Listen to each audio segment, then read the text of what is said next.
Euclid's division lemma, chapter 1, real numbers. Today we are going to start with the proof of Euclid's division lemma. First we'll start with the statement. The statement says that let a and b be any two positive integers. A and b are two positive integers. Then there exist unique integers q and r such that a is equal to bq plus r, where r is greater than or equal to 0 but less than b. If b divides a, then r is equal to 0. Otherwise, r satisfies a stronger inequality. 0 is less than r is less than b. इसको देखकर थोड़ा सा डर लग रहा होगा ना statement को, लेकिन आप इसका यूज़ बहुत पहले से कर रहे हैं, बचपन से आप इसका यूज़ कर रहे हैं.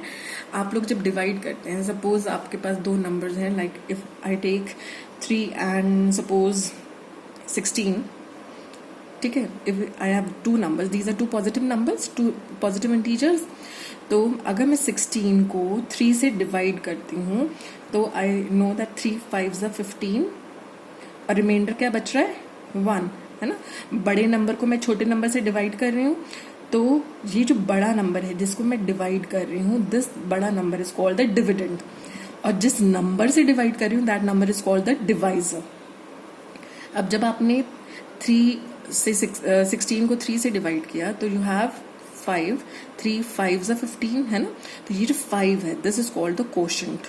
और ये जो 1 आपका बच गया that means this is a reminder. अब अगर आपको इस 16 को 3 की टर्म्स में लिखना होगा तो आप कैसे लिखेंगे? You will write this as 16 is equal to 3 into 5 plus 1.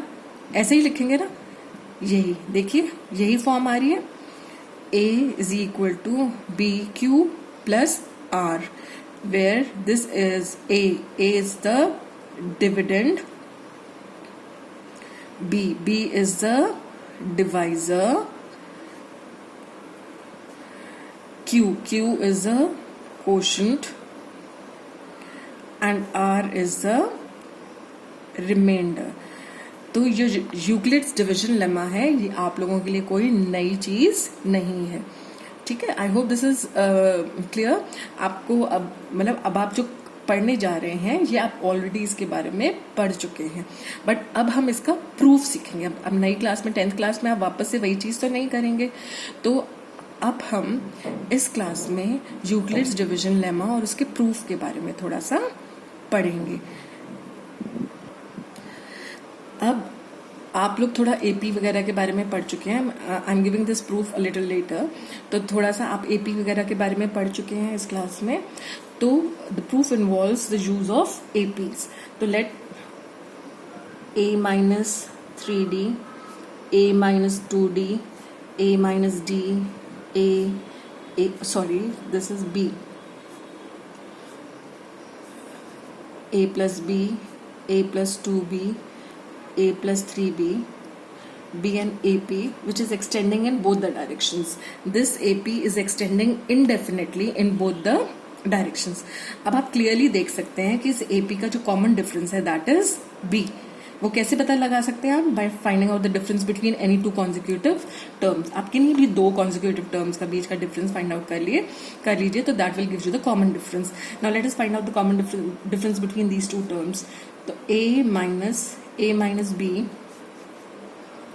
Is equal to a minus minus will be plus. तो आपके पास d क्या आया?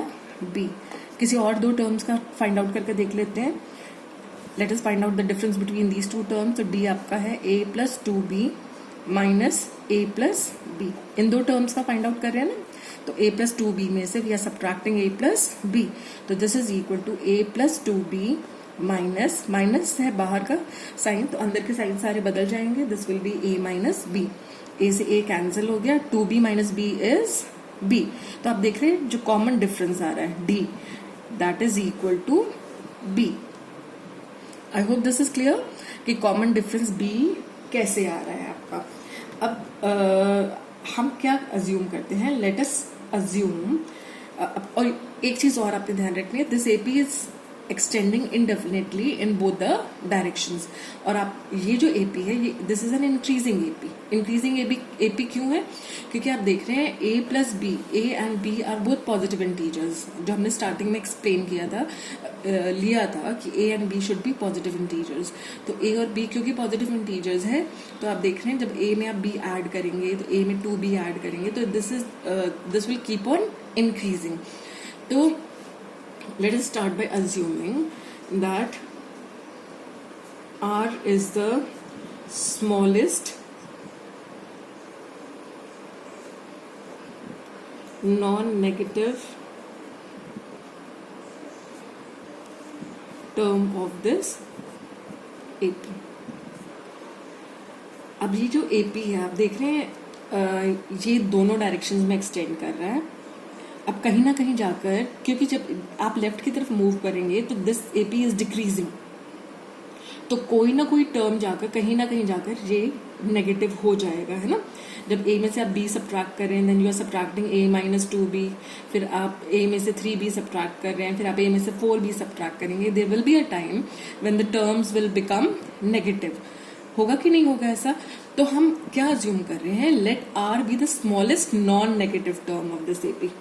R को हमने मान लिया है कि वो एक ऐसी स्मॉलेस्ट नॉन नेगेटिव टर्म है। तो अब इसका मतलब क्या हुआ कि एक ऐसा स्मॉलेस्ट नॉन नेगेटिव इंटीजर भी होगा, एक ऐसा इंटीजर नॉन नेगेटिव इंटीजर भी एग्जिस्ट करेगा। आप देख रहे हैं इस AP की टर्म्स को आप कैसे लिख रहे हैं, A minus something into B, है ना। तो अब आपके पास इसका मतलब A माइनस समथिंग को हम क्या ले लेते हैं, Q, something into B is equal to R। आपने कहा ना R is the smallest non negative term of this AP, तो हमने R जो स्मॉलेस्ट नॉन नेगेटिव टर्म है उसको लिख लिया A minus Q times B, क्योंकि आप देख रहे हैं आपको स्मॉलेस्ट नॉन नेगेटिव टर्म कहीं यहाँ पर मिलेगी, और आप जब इस टर्म को ऑब्टेन करेंगे स्मॉलेस्ट नॉन नेगेटिव टर्म को, तो आप A में से B टाइम्स कुछ माइनस कर रहे हैं, जैसे A माइनस B था, A माइनस 2B था, A माइनस 3B था। अब हमें नहीं पता कि कौन सी स्मॉलेस्ट नॉन नेगेटिव टर्म होने वाली है, तो हम अज्यूम कर रहे हैं कि A minus Q times B is the smallest non negative term R। That means A is equal to, अगर हम QB को इस तरफ ले आए तो this will be QB plus R, और A is equal to BQ plus R। This is the statement of our Euclid division lemma where R is the smallest non-negative term, है ना। तो इसका मतलब R should be greater than or equal to 0 but less than B। I hope this is clear, है ना। अब हमें क्या प्रूव करना है कि this R is unique। हमने लेमा तो प्रूव कर दिया that A is equal to BQ plus R, ये इसकी स्टेटमेंट है, बट इसकी यूनिकनेस अभी प्रूव करना रहता है। दैट हम ये कह रहे हैं कि Q और R यूनिक हैं, there can not be any other Q और R which can satisfy this equation. तो we start with the contradictory method. Let us assume that there are Q1 and R1 which satisfy this equation. तो अगर Q1 और R1 exist करते हैं satisfying this equation, that means A can be written as BQ1 plus R1, है ना। अगर Q और R unique नहीं है तो Q1 और R1 एग्जिस्ट करेंगे such that A is equal to BQ1 plus R1 where 0 is less than or equal to R1 is less than or equal to B। तो यहाँ पर Q1 और R1 एक दूसरा सेट ऑफ नंबर्स है which is satisfying A is equal to BQ1 plus R1। अब आपने देखा कि A is equal to BQ plus R and A is equal to BQ1 plus R1। That means BQ plus R is equal to BQ1 plus R1। That means BQ minus BQ1 is equal to R1 minus R। R को हम इधर ले गए और BQ1 को हम इस तरफ ले आए, ठीक है। अब इन दोनों टर्म्स में B कॉमन है, तो हमारे पास बचा B into Q minus Q1 is equal to R1 minus R. A product of two numbers is equal to something. That means R1 minus R is divisible by both these numbers. मतलब both either B should divide R1 minus R or Q minus Q1 should divide R1 minus R, है ना? तो both these numbers should divide R1 minus R.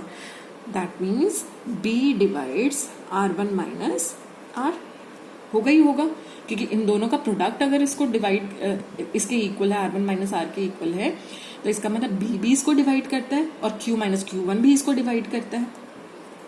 अब B अगर R1 minus R को divide कर रहा है तो आपने, अगर आपको याद हो, हमने अज्यूम किया था कि 0 is less than or equal to R1 is less than B and 0 is less than or equal to R less than B. तो R1 और R तो दोनों B से छोटे हैं. अगर R1 और R दोनों B से छोटे हैं तो उनका डिफरेंस तो ऑटोमेटिकली B से छोटा होगा, है ना? क्योंकि हमने R1 और R को नॉन नेगेटिव इंटीजर्स माना था, नॉन नेगेटिव टर्म्स माना था. तो दैट मीन्स ये दोनों नेगेटिव नहीं है और R1 माइनस R दोनों B से छोटे हैं. तो इसका सिर्फ एक ही मतलब बनता है कि R1 minus R is equal to 0.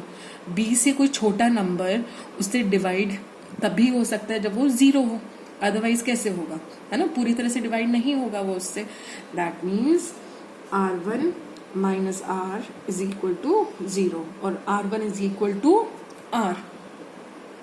तो हमने ये प्रूव कर दिया कि R and R1 are the same. That means R is unique. अब हमें Q की यूनिकनेस प्रूव करनी है. अब आपने देखा कि R1 is equal to R आपने प्रूव करा. That means minus R1 is equal to minus R, है ना? यही हुआ. अब R1 की वैल्यू अगर हम सेकेंड स्टेटमेंट और ये जो हमारी फर्स्ट स्टेटमेंट थी, first statement was A is equal to b q plus R. Let this be the first statement. और हमारी सेकेंड स्टेटमेंट है A is equal to b q one plus R1, है ना? तो यहां से हमें R1 की वैल्यू मिली. अगर हम इसको थोड़ा सा सिंप्लीफाई करके लिखें तो R1 is equal to A minus b q one, या आप और ये भी कह सकते हैं, हमें यहाँ पर इसको हम लिख सकते हैं A minus R1 is equal to b q one, है ना? तो अब मैं अगर दोनों तरफ A ऐड कर दूं तो मेरे पास आ जाएगा A minus R1 is equal to A minus R. अब A माइनस R1 मैंने देखा था B Q1 है ना? तो A माइनस R1 की जगह मैंने क्या लिख दिया, B Q1. This is equal to A minus R. अब यहां से अगर हम A माइनस R कैलकुलेट कर लें तो A minus R is equal to b q. R को हम इक्वल टू की दूसरी तरफ ला रहे हैं तो A minus R is equal to b q. ये हमारी फर्स्ट स्टेटमेंट को हमने मॉडिफाई किया है. तो A माइनस R की जगह मैं लिख रही हूँ बी क्यू. अब B दोनों का सेम है तो B विल गेट कैंसल्ड. तो आपके पास सिंपली बचा Q1 is equal to Q. That means Q1 और Q आर सेम. जैसे R1 और R सेम थे इसी तरह से Q1 और Q भी सेम है. तो that means you have prove that Q and R are unique non negative integers. ठीक है, तो we have prove the Euclid's division lemma, which says that if A and B are any two positive integers, then there exist unique integers Q and R such that B is equal to Q plus R, where R is greater than or equal to 0 but less than B. I hope this is clear. Thank you.